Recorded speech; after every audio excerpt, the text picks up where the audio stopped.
And we're going in.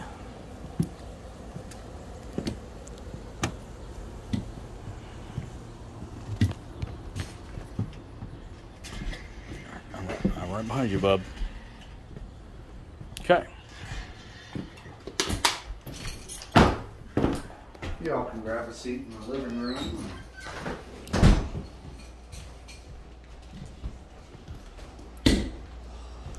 Find a spot to sit down, bud. Anywhere's fine. You sit by the piano, whatever. I'll go over the boring stuff and the fun stuff. These are going to be your keys. That way, if you want to go eat, come back, whatever, you can do your thing. Whenever you leave in the morning, you don't have to tell anyone, just lock up. It's a black mailbox on the side of the barns. There are the keys in the mailbox. I put my spare set in there in case you get locked out, which happens all the time. Feel free to adjust the air conditioners up, down, on, off, whatever's comfortable. A bunch of notes from previous overnights. It's fun to read through. All the rules on the website, forget. Do whatever you want. Play the piano, go through the dressers, lay in the beds, whatever you want to do. Although the parents' bed, which is right at the top of the steps, Travel Channel broke it, which they paid for it, but finding an antique furnishing repairer around here is impossible.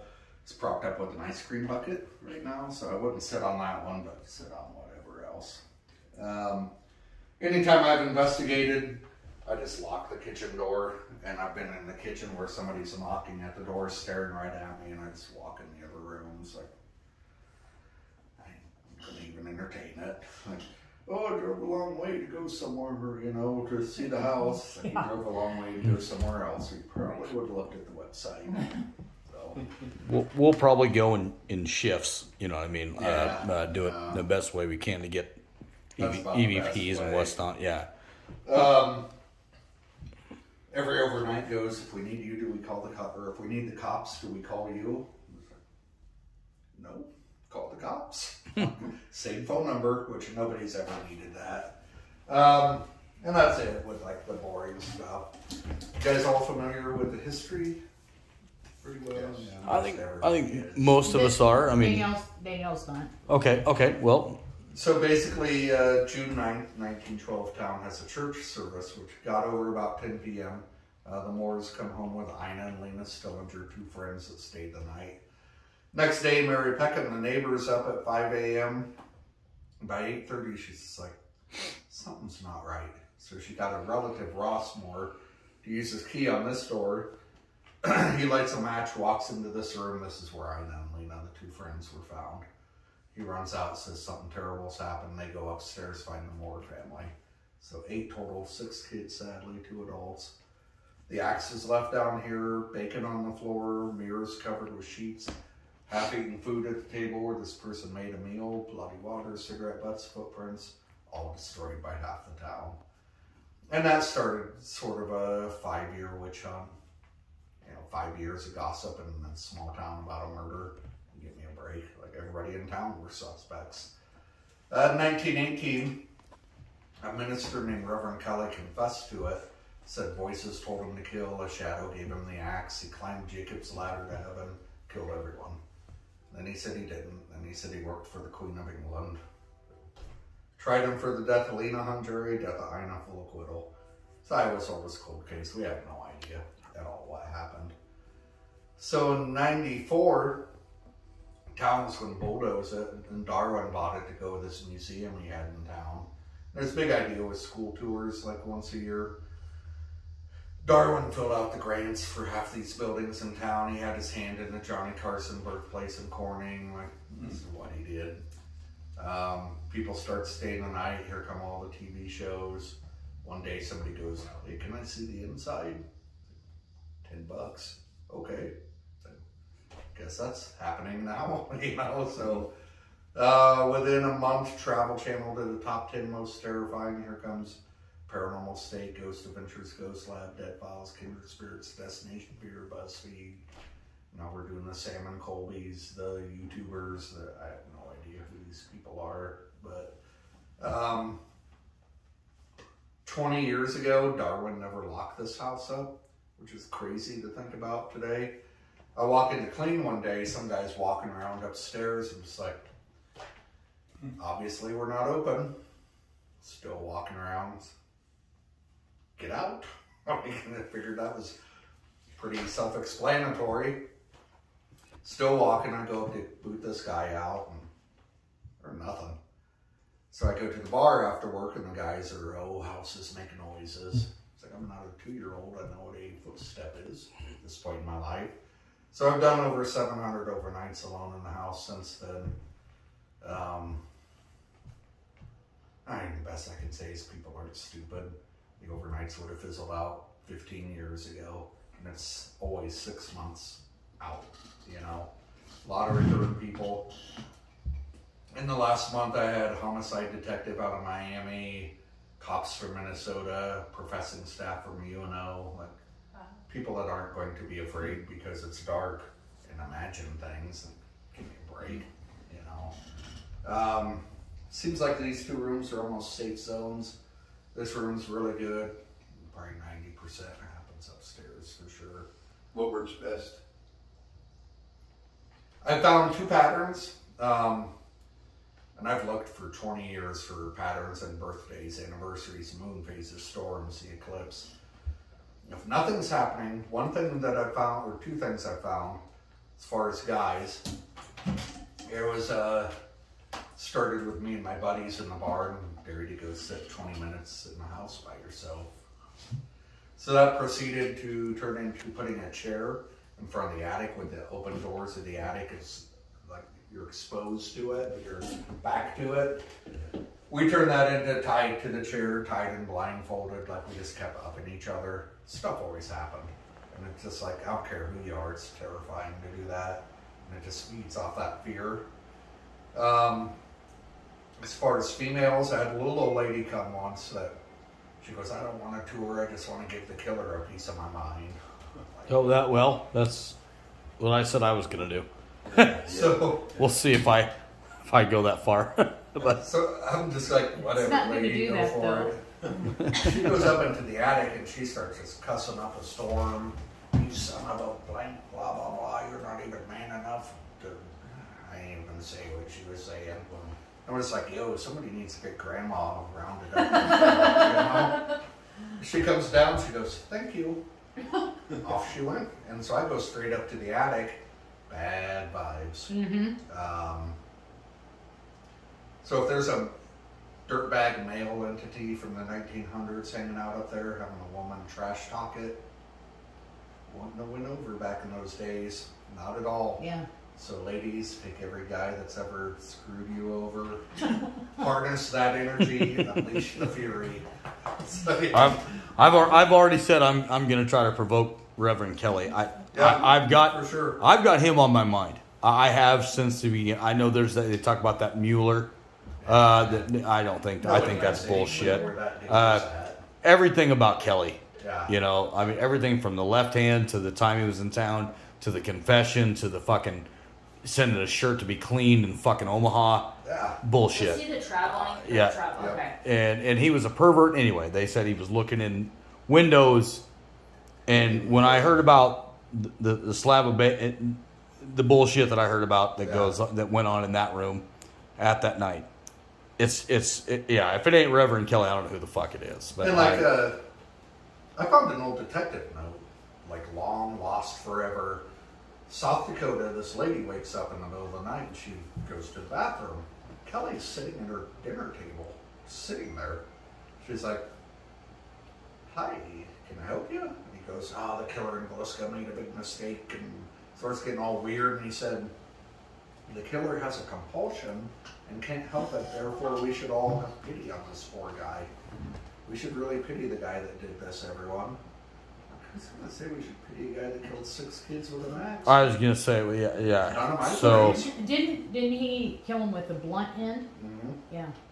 he killed everybody with a blunt end except for Joe, right? Yeah. Joe got hit with the actual blade. Have you had very many young kids like this come through? No. I didn't know if you did, if it stirred up a little. Please don't judge me. I bring my kids. I brought close. two I've of had my grandkids. I brought my kids to every place I go ghost hunting. It's how they perceive everything. And Well, how you yeah. talk I thought, perceive things. I thought if anything, because I know a lot of the, just what I've watched on YouTube and things like that. It seems like a lot of the activity is in that room with Lena and Ina. And I thought they were 8 and 11, right? Yeah. Well, he'll be 10 in just a few I hours. was gonna say, So he's right there. I mean, wouldn't he? I mean, don't you think I thought, yeah, for if sure.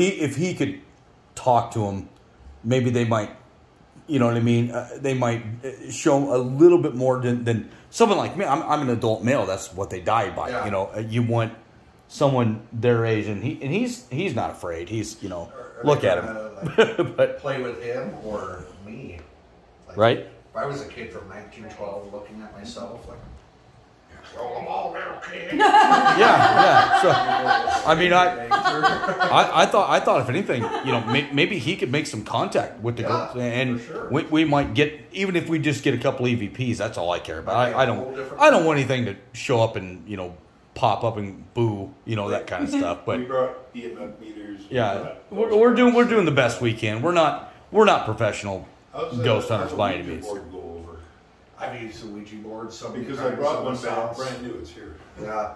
And it's like, people have their thoughts with Ouija boards, but it's like, how's that any different than a digital recorder or just walking in and saying, is someone here? Can you tell me your Yeah. name? Right. It's all that intent, Right. Yeah.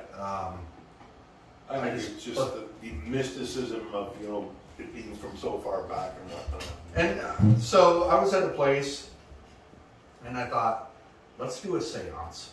Yeah. I don't know how to do a seance, and I didn't even look it up, but I wanted to get all my friends in a circle holding hands with a candle, because they can, ghosts of that era, or they could walk up to my REM pod. Well, what the hell is a REM pod?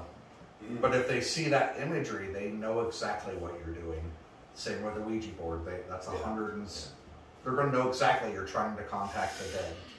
Yeah. And so we did this fake seance, and stuff started happening instantly. We didn't even say anything. We just sat there holding hands. You want to do this? And then stuff started going on, and it's like, I wanted to see, can the ghosts see what we're doing and know, like, they're trying to talk to us.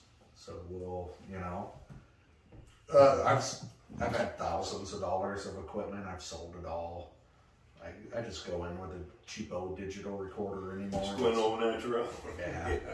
I'd rather just enjoy the experience. You're never going to prove it to anyone. You can't. No, because everybody, oh yeah, that stuff's not real. Okay. It's like, Well, and everything. Unless you experience it yourself. yeah. And we all know that some of the YouTube videos are a little more trumped up. Oh yeah. You know what I mean? To you got background music and this happened, and I mean, if something fucking grabs my shirt, yeah, I'm gonna freak out. Yeah. But I don't know if that's actually gonna happen. You know what I mean? Well, it's just kind of One time, one of the times when I was here, we had our mattress in there, and I had to go to the bathroom. Well, I came back in, and just like this on my head. It just felt like somebody was doing this, and I'm thinking, okay, I'm just imagining it, blah blah blah. So I laid down, kept doing it. So I finally went like that, and it was gone. I was sitting in here the other day, and I felt on my forehead, and I'm just like, I started laughing. Like, seriously? This is back my forehead. Should have had your V8. You're right, exactly. And I was like, just kind of sitting here, kind of dozing off like this. Nothing was happening. All of a sudden, whack. Come on. Another time when we were here, my other daughter, my youngest daughter, we were up in the far bedroom, past the attic. I don't know. Anyway, that's where they got the kids' room. Not the one when you go right upstairs, but the Yep. Anyway, that's where she felt the most dread. Yeah. I mean, she said, I cannot sit in here. Yeah. Here lately, it's been. This is very typical of what's been happening lately. That a guy by himself gets an EVP of a woman saying a woman's name. He messages me. I come down to listen to it, and it's like, That name doesn't ring a bell. Historically, he said no, that was his girlfriend's name 33 years ago in Texas, who's still alive. Yeah, I saw that. That was on YouTube. Yeah. Not yeah. too. I watched that yesterday. As a matter of fact. Say that again. So it's an EVP of a woman saying a woman's name. I thought it was somebody. I didn't know who it was. It was his girlfriend's name 33 years ago in Texas. Yeah. Who's not dead. That's weird. To me, that's something here going, I know everything about you, and I want you to know. Yep. Yeah. Like I said, you saying that, I watched that literally yesterday on YouTube. I don't know when that was filmed, but yeah, I watched that yesterday with him and his sister and his little brother. Yeah. So, okay. like, So good Lord. It has a very Amityville thing, so if like somebody starts getting a little weird, take a break. We will. Go outside, Well, get we've it got going enough on. of us coming that Yeah. I think it's. There was a group that I did a ghost hunting thing with at Malvern Manor. Yeah. And they came here. They had never been here before.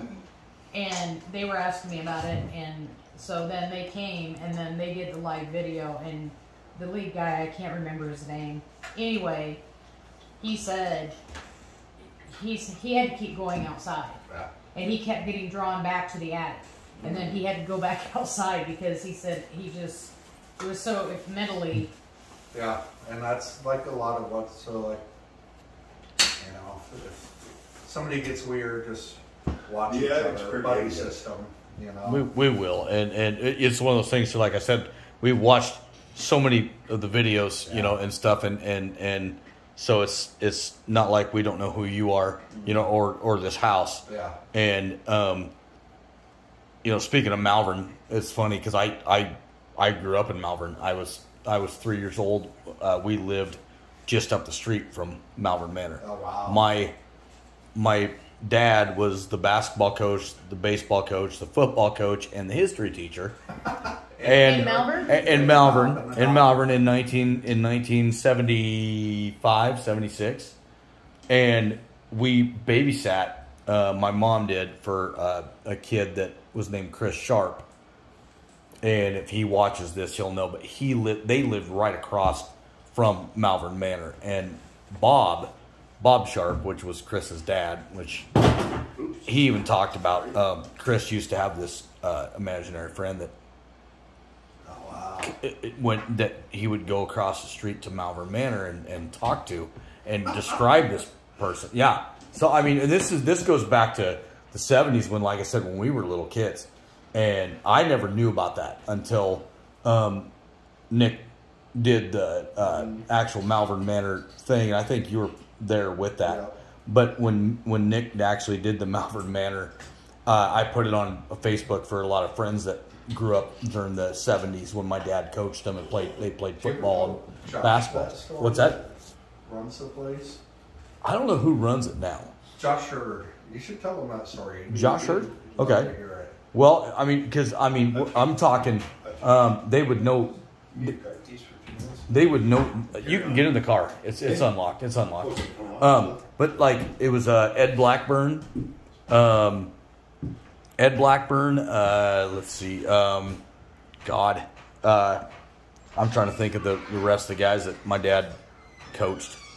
But anyway, yeah, these are all guys that graduated in the 70s, you know, played basketball and football for my dad. And anyway, you talk about the Malvern Manor, and I grew up just up the street from, you know, from there. And crazy. it's nuts, man. And like I said, the kid we used to babysit for lived across the street and had friends that nobody could see, you know, stuff like that. So yeah, it's pretty weird. Talked to a psychiatric nurse that used to work there. She said they had a schizophrenic patient. It's horrible. And she's like, when it closed and they moved him, he's now working, like functioning in society. She's like, something about that place, just like he couldn't get there, you know. And she's like, I don't know if it was ghosts or something happening within the staff or Right. what, but Wow. Well, I mean, it could be. It just, you know, and like I said, just one of those places that close to my heart, you know, because I lived there. I just lived up the street, and yeah. yeah, and we've wanted to do this for years, and we've got a good, like I said, we've got a couple more people coming a little bit later, but it's a group, everybody knows each other, so I mean we got and got this little guy. Anytime I've been here with a group, it's always a female sitting over there, and we'll just be like BSing down here, and all of a sudden she gets up and starts walking upstairs. It's like, what you Yeah, doing? the sudden urge. Why to, you like, want like? I know. I've Go been in like, the kitchen. My Yeah. urge is Ready? to go in the kitchen. like That's I just where like go in I'm the kitchen. being drawn like right into that room. Watch that stuff throughout the night. It's not normal. Yeah, I want to go in the kitchen so bad. Well, like I said, I want him to go into Lena and Ina's room and talk to them because I think he might be able to draw something Oh, for sure. that you or I couldn't because we're adult males. I mean, like I said, it's just that's one of the things I brought him. Well, he wanted to do this. This was his birthday That's wish. awesome. I love So, right, bud? Why are you touching me? it. Any questions on Other than what you've told us, I mean, Ooh, Jesus, what's going on here? My urge is well, okay, so the Canadian might fall down and hurt himself, but Canadians always wrecking everything. right. I come down here and then I leave in about a week. Yeah. But other than that, Johnny, I mean, if we need you, can we get a hold of you? Just You know, text me. I don't think we'll need to. I think we'll be all right. It's just we just want to. In case there's an emergency. Yeah, well, you know what I mean. Like Yeah, if there was. and I may be having some drinks tonight, so if you text me and I responded and spelled wrong, just decipher. I'll be Figure it out. okay. We'll figure it I think we'll and be all if you right. see me walking over here around 10 or 11, just point me back. That's fine, and you feel free to come in and check on us because who knows what the fuck we'll be doing. I mean, we're not going to tear the house up or anything. You know that. I mean, you can trust us. We're just gonna see what we can find. See if we get anything. If we don't, we don't. If we do, we do. And like pushing the envelope seems to get things happening. Yep. Like Well, and that's kind of one of the things that I, like I said, I kind of want to provoke Reverend Kelly if he's here. I don't know if he's here. I don't know what I even believe in. But like I came in the other day and somebody had a printed off sheet of Reverend Kelly's face in a notebook, like that basket, and I was instantly got pissed. Like, get the Isn't that fuck what out of here. I yes, can't take a picture of him, seriously. Unless you're just in a dark spot or something like that. I'm gonna try again. I've gotten everyone so I'm far. gonna try to piss him. I'm gonna try to piss him off if he's here. Oh, I'm always gonna Reverend? Yeah. I'm always gonna believe it's him. Yeah. I have for years. My like I said, I had relatives that were born and grew up just up the street when this all happened. So this is still close to me in a lot of ways too. It's not. He has way more check marks next to his name than anyone else does. Yeah, well, I would think so. I mean, like I said, there's the Mueller, Paul Mueller or whatever, and then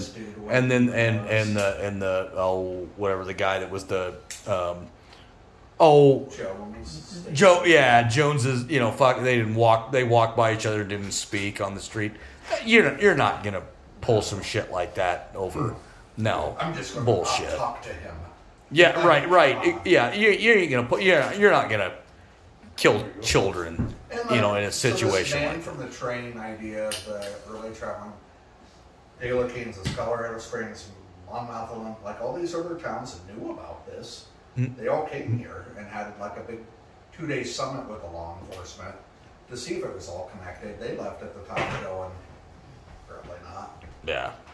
And that was kind of a gut punch for me because I was hot on that theory, but then I'm like, they were here when it happened. Yeah. I wasn't. I mean, So yeah. I obviously mean, they knew yeah. more That's. than I knew. I mean, it's. But like I said, it's. If Reverend Kelly doesn't have his paw prints all over this whole fucking thing, I don't know who the fuck And does. even if he didn't, he's a sick China piece of garbage. Well, yeah, and looking in fucking windows, and it was just, and the weird night of it, he was at the church service, stuff like that, and Here's a sicko. yeah, like I said, I'm gonna work with him. Other than that, I don't know. Well, she's all yours, guys. All right, Thank you, sir. Awesome. Johnny, thanks so much, man. You know, you do a lot of cool shit, and like I said, before I shut this video down, I want everybody to be able to see it. That we talked, and I see everything you do with. Like I said, Nick Groff is one. I'm a big fan of his. He's a real deal. For sure. Yeah. Like I said, I'm not a Baggins fan, but I'll say I'm a Nick Groff fan. Yeah. And thanks for what you do, and we'll if we need to talk to you later, we'll get a hold of you. Yes. Otherwise, we're just gonna play. Perfect. So, all right. She's yours. Thank you. Thanks, man. Thank you. Yep. Thank you.